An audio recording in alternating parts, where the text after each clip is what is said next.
I was talking yesterday with one of the vice presidents at the European Union, and he was telling me that one of the biggest lessons he had in trying to manage uncertainty in this crisis was that you need to be more sustainable and you need to try and make your supply chains shorter if you can do that. I'm not sure that that's exactly true equally between goods-based businesses or service businesses, but I wanted to check in on that front. What have been your tactics for reducing uncertainty in what is obviously a very uncertain time? Yeah, Becky, you want to start? Yeah. Sure, I'd be happy to.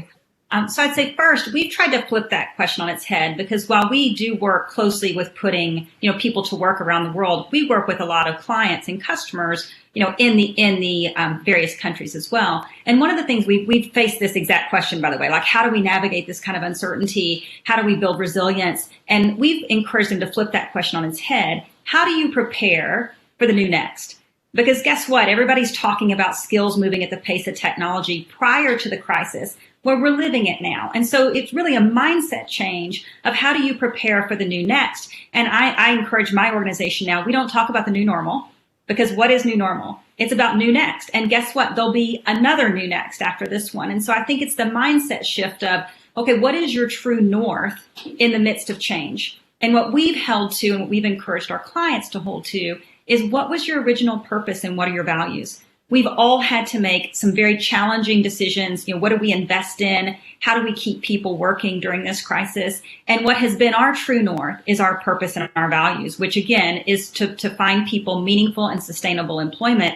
And that means for us being agile, adapting to this new idea of, okay, so a customer service representative may have had this title, but what's the work that they did so we can help redeploy them and to keep them working? And so I think that would be the first thing, is it's really about constantly readying yourself for new next. And we have an amazing opportunity to reduce the fear that people have of change, because we're all living in change today. So not just a piece of the organization is going through change. Change is surrounding us. Change is our life right now, whether it's your home life, whether it's online remote school, or whether it's your work. We're all living in the midst of change. And so how do you keep your values centered and help people navigate change? And I loved hearing from Barbara how she's having these open conversations, because my guess is that's part of Siemens culture, is we're going to have transparency and authenticity. It's also part of Manpower Group's culture. So I've been doing something similarly, because people don't want to feel like they have to do something for you. They just want to feel like they care, that you care about what they're doing. And so that's really been, stay true to your purpose, remind yourself of your values, and use that as the true north to prepare not just for the crisis and react, but for the new next that's going to come faster than ever, even after this crisis. Yeah, new next. That's a cool concept. It's funny because I've been using the phrase the now normal. It's changing so fast that what do we need right now is the question, I want everybody to feel comfortable with. And actually there's a term I learned about a year ago. Nassim Nicholas Taleb, the author of The Black Swan, et cetera, he wrote a book called Anti-Fragile. What is anti-fragile? Well, he did an extensive study looking for a word that represented the opposite of fragile, something that is broken by disruption.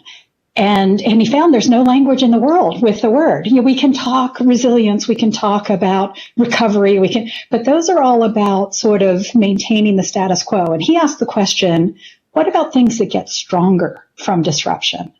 And an example of that is our muscles. When we work them out, we disrupt them. And then, in the moment, our muscles respond. And then over a period of days or weeks, in my case, they recover. And then, in essence, they reinvent. What they say is, I'm going to be stronger so that next time I'm not going to get hurt that way. And so what we've been focused on is, can we be an anti-fragile business? Can we take this moment of disruption and turn it into a personal training session that actually makes us stronger for the future? So everyone has a role to play in this, right? The supply chain experts, Ryan, you mentioned early on that, hey, we were dependent on goods moving around the world, and we needed supplies in order to fulfill our mission for our customers here. And our supply chain team, they were heroes in the moment, making sure we found alternative sources of supply, rerouting. And then, as I say, our manufacturing experts helping participants in the supply chain overcome barriers of their own.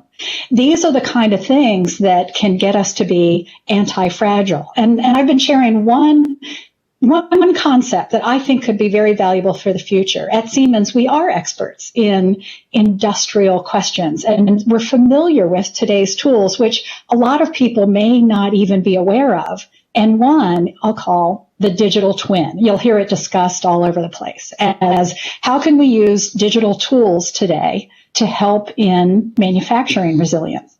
And a concept I have is, hey, rather than creating physical stockpiles of items that we may need for some crisis someday, what if we maintained the digital twins, the virtual replicas of things that we might need to use in the future? Maintain those digital twins as a stockpile, a strategic digital twin reserve, and then combining that with flexible manufacturers who are able to pick up these designs and manufacture on demand, we can actually be better prepared to respond to whatever crisis in the future. So using know-how from all parts of the organization, we're focused on how do we become even stronger because of the disruption we're facing today.